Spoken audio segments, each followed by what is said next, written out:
CBS Sports Saturday continues. Again, here's Brent Musburger. Good afternoon again, everybody, and CBS Sports Saturday. We'll go from the magnificence of Bob Gilder's double eagle on the 18th to the sweat and tears of championship boxing. The place, Highland Hills, Ohio. At stake, the WBC Super Lightweight Championship. Now, the title holder, Saoul Mamby, will battle Leroy Haley. And let's go out to Tim Ryan now to set the stage. Tim?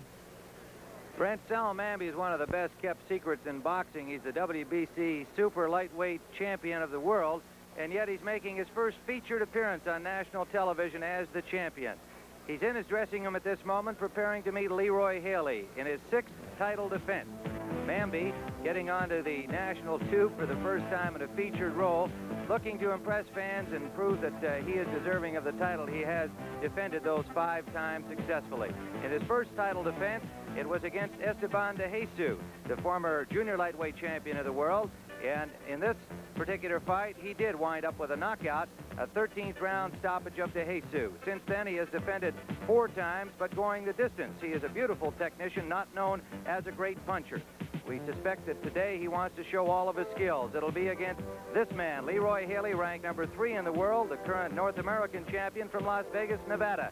And that is the matchup we have coming up here on Sports Saturday, and we'll be back with all of the action from Highland Heights, Ohio. Right now, let's go back to Brent in New York. All right, Tim, you are going to have a very busy summer because CBS Sports is happy to announce today that we're going to be televising the WBA Heavyweight Championship fight next month. On July 25th, CBS Sports Sunday will bring you live the defense of the title by the champion Mike Weaver. The challenger is Randall Cobb. And later on this afternoon, we're going to show you this man known as Super Texan. Take a look at this unusual training habit away from the ring. How's that for staying in shape? We're also going to be taking a look at the team and franchise that used to be known as the Family, the Pittsburgh Pirates, and why they have not been able to capitalize on their world championship of 3 short years ago. And Irv Cross will join us today for an unusual outing. He was outward bound in a program where man battles nature and man does not always win. In the more conventional side of sport today, rain delayed play for the 5th time in 6 days at Wimbledon. Earlier, though, we told you that Billie Jean King and Vitas Gerulaitis won their matches after the weather cleared somewhat. And the men's 5th seed, Johan Kriek, went 5 sets against West Germany's Peter Elter before advancing. The 6th-seeded woman, Wendy Turnbull, was a winner in straight sets. Now in baseball, the first game of a doubleheader today in Wrigley Field saw the Cardinals beat the Cubs 4-1. Bruce Sutter, who's been struggling of late, gains his league-leading 16th save. And the last 2 weeks have seen several prominent names mentioned as an outgrowth of former football player Don Reese's charges in Sports Illustrated on cocaine abuse in the National Football League. The latest man mentioned was last season's Rookie of the Year, George Rogers of New Orleans. Thursday, Rogers admitted that during the 1981 season, he bought more than $10,000 worth of cocaine from former Saint running back Mike Strawn. Rogers made the admission to a federal grand jury sitting in New Orleans. It was also reported by Jack Anderson that former Saint Chuck Muncie was subject to being arrested for drug use unless the Saints traded him elsewhere. Was there any connection with that, with the Anderson story? No, I've answered that before. It's come up before. John Meekum lets his coach trade the players, and I have knowledge of it, and Chuck Muncie was not traded because of drugs. Muncie was in New Orleans Friday where he met with the grand jury. He did not speak with reporters. Rogers is also refusing to comment on the reports of his possible drug use. It is also reported that in his testimony before the grand jury, Rogers stated that second-year New Orleans quarterback Dave Wilson also purchased cocaine from Mike Strawn. I wouldn't want to pin us down to any future actions, of course, but what I can say is that our primary concern is to the supplier and not the user. Meanwhile, Strawn was re-indicted yesterday for cocaine selling. Our basic course in trying to combat it is to offer rehabilitation through the clubs and through the cooperation of the league office and give them confidentiality and hopefully that will be successful. We've had several players take advantage of it this off-season, and we want to get to more of them, because if there's one on a club, it's just devastating. We will fill you in on any late developments in that breaking story, as well as the rest of the day in sports. And CBS Sports Saturday takes you to the ring for championship boxing when we continue in just a moment. CBS Sports Saturday is sponsored by the 1982 Volkswagens. Nothing else is a Volkswagen. Natural Light, the beer with a taste for food. And by Michelin Tires, the company that pioneered the radio.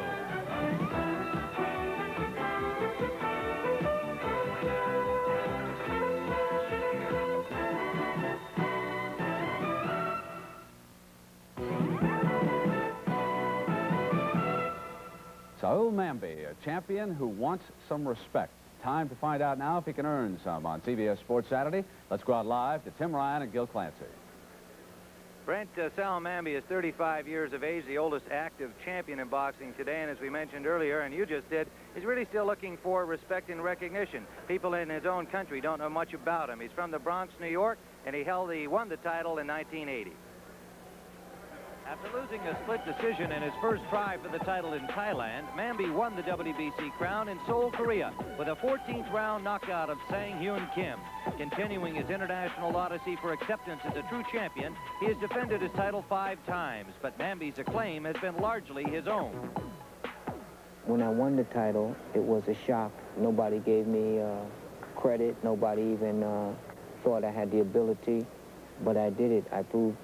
I beat the odds 3 million to 1, and it was a shock to the boxing world that I won. It wasn't a shock to me. While he still seeks recognition as a world champion in the rest of the country, Mamby is a hero in his hometown, where recently he was honored with a day in the Bronx. I really admire myself. I look back at what I went through, you know. I mean, a young man from the South Bronx, through the slums and the boondocks of Vietnam, through the dinky gyms, through the little club fights, to the top of the world. I've accomplished it. I'm satisfied. Saoul Mamby, the WBC super lightweight champion, with us as usual, Gil Clancy on our boxing coverage. And Gil, here's a young man who during this past week in the gym has been boxing very aggressively and sparring right through Thursday. Looked like he might be trying to impress people with the fact that he is also a puncher and not just the technician and the somewhat boring boxer that he's often been accused of being. Well, Tim, that was in the gymnasium. I don't think a leopard can change his spots, especially an old leopard. Saoul Mamby is a great technician. That's what he has to do. He's going to try to make Haley reach, going to try to make him miss, and nail him with jabs and counter punches. Haley, on the other hand, has good head and body movement, attacks from a bob and weave with both hands. It's going to be an interesting, strategical fight to watch. All right, well, let's find out more about Leroy Haley, ranked number 3 in the world, and the holder of the NABF title. Irish Leroy Haley getting a chance to avenge an earlier defeat at the hands of Willie Rodriguez in Allentown, Pennsylvania. And this time, it is for the vacant North American crown. After a grueling 12-round bout, Haley comes away with the decision and is the new champion and is recognized as such by announcer Chuck Cull. The normally reserved Haley shows that he is a gymnast and also a showman. Nobody beats the Irishman twice. I didn't show up in Pennsylvania, but I showed up tonight. 95% of it did.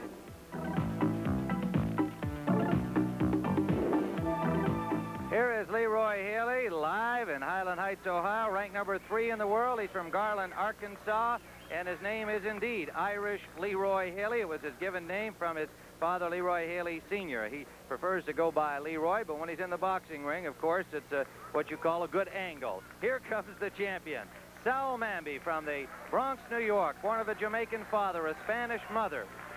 Converted to Judaism when he was just 4 years of age, along with his parents, and certainly an interesting ethnic and religious background, and a young man at age 35, not so young in terms of boxing, but he is still in superb condition, making his 6th title defense and getting finally an opportunity on national television to show all of the USA his considerable boxing skills. And so Mamby will defend against Leroy Haley here in Highland Heights, Ohio, when we return in just a moment on CBS Sports Saturday.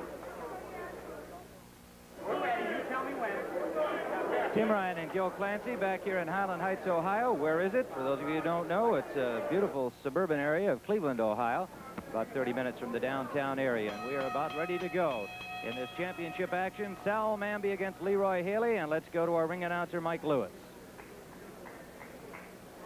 Ladies and gentlemen, from the Front Row Theater in beautiful Highland Heights, Ohio, Don King Productions is pleased and proud to bring you today 15 rounds for the WBC World Super Lightweight Championship. This belt in the red corner from Las Vegas, Nevada, weighing 139 1/2 pounds, wearing green trunks, the challenger, Leroy Mustad Haley. And in the blue corner, the WBC World Champ from New York City, New York, weighing 138 3/4 pounds, wearing white trunks, drink Saoul Mamby. The referee for today's bout will be Cleveland's own Jesse Keogh. Well, you saw the record of the champion Saoul Mamby. Here's the tail of the tape. The older and taller Saoul Mamby against Leroy Haley, an equally experienced fighter in terms of the number of fights. They both had plenty of experience in professional boxing, and if you are wondering about 12 defeats for a champion, realize that most of those came much earlier in his career. Mamby, indeed, is on a 12-bout win streak, and as we have mentioned, is defending his crown for the 6th consecutive time. Leroy Haley, 45-2 and 2 draws, 1 no contest. He has lost only twice, and one of those he avenged, that victory over Willie Rodriguez. Neither known as explosive knockout punchers. Haley with 15 knockouts in 45 victories, Mamby with 14 in 32 victories. Certainly the better technician, and you will see his exceptional boxing skills. Saoul Mamby, the champion, who has managed to travel the world in pursuit of larger purses that he could earn at home, and has defeated several different nationalities in defense of his crown. And so it is the champion in white and the challenger Haley in green. And you spoke about Mamby's record, the fact that he had 12 losses, and it is a deceiving record. And it bears out the theory that I always believed in, that once a fighter wins a championship, he somehow seems to improve. He begins to feel like a champion, and he fights like one. And that's the case with Saoul Mamby. And Mamby's been in there with some considerable talent in defeat. Roberto Duran and the great Kid Pambele Cervantes. Good solid right hand landed by Leroy Haley. We are just underway in this scheduled 15-round championship bout. Tim, I was just about to say that Mamby has never been knocked down. And as you say, he was in with Roberto Duran. When Duran was at his peak, he was in with other good fighters, Cervantes, Harold West, and the welterweight. And he's never been off his feet. Round number 1 scheduled for 15. The WBC scoring by 3 judges at ringside. They are former heavyweight star Jimmy Bivens, who lives here in Cleveland, Roberto Ramirez from Puerto Rico, Jose Juan Guerra from Monterrey, Mexico. The non-scoring referee is another former boxer from Cleveland, Jackie Keogh. 10-point must system in effect. 9 or fewer to the winner of a round. There can be a 10-10 even round. Irish Leroy Haley has been talking to Mamby already. First round, you think he'd be a little nervous in a world championship fight. He's very, very relaxed out there. He has been a very relaxed young man in preparation for this fight. We watched him train out at Don King's farm out there during the week, and he looked very sharp in the gym, and not taking the champion, not showing the champion a great deal of respect in his pre-fight comments. He seems to be treating this as just another fight which he expects to win. And Haley has landed the best punch of the fight thus far, that solid right hand, a few moments ago. Now he digs a combination of the body. Mamby has a reputation as a slow starter, Tim. Most fights he doesn't get unwound until about the 4th or 5th round, and looks like that's the case again today. He told us the other day that was his conditioning against Termite Watkins in the heat in Las Vegas. And won that fight. He said, I knew Watkins was running out of gas, and here's a 35-year-old champion, and he is just superbly conditioned. It's not only the conditioning, it's the fact that he's very, very relaxed in the ring. When you're relaxed, you know where you are. You just don't get tired. Showing that good, solid, straight jabs going to the chin of Haley, the last exchange. His wife Yolanda is here, Yolanda Mamby, and one of their 2 boys, Sal Jr., 9-year-old. They have a 10-month-old baby at home, Raoul. So they have Saul and Raoul, the Mamby family.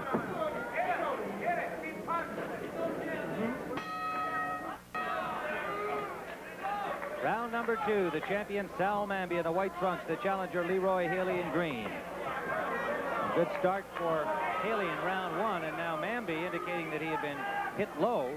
Referee apparently did not see it that way, did not warn Haley.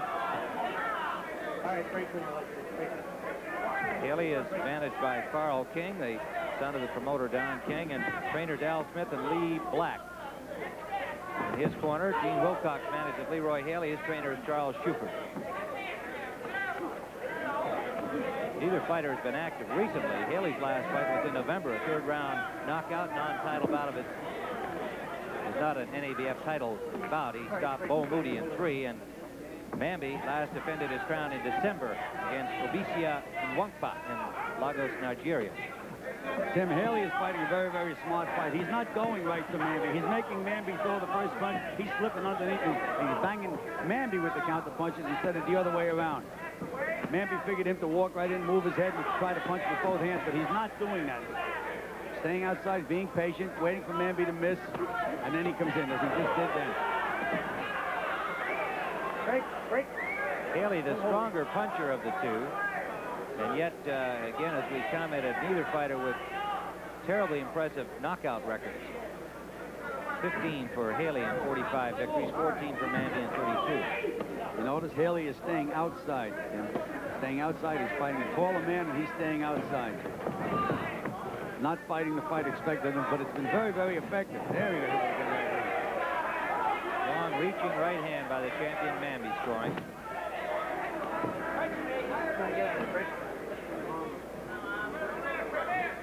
Second round scheduled for 15, live from Highland Heights, Ohio on CBS Sports Saturday.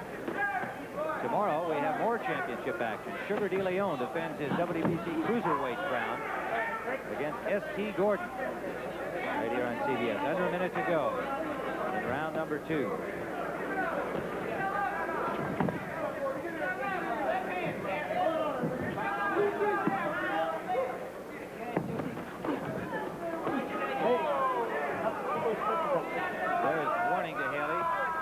Referee Keogh. Was that for a low blow as well? It was for a low blow. Yeah. Blow was borderline.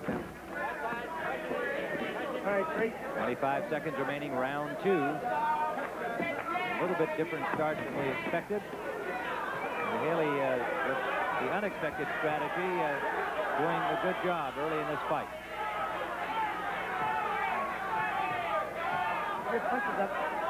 Final seconds of round number 2. Super lightweight championship of the world.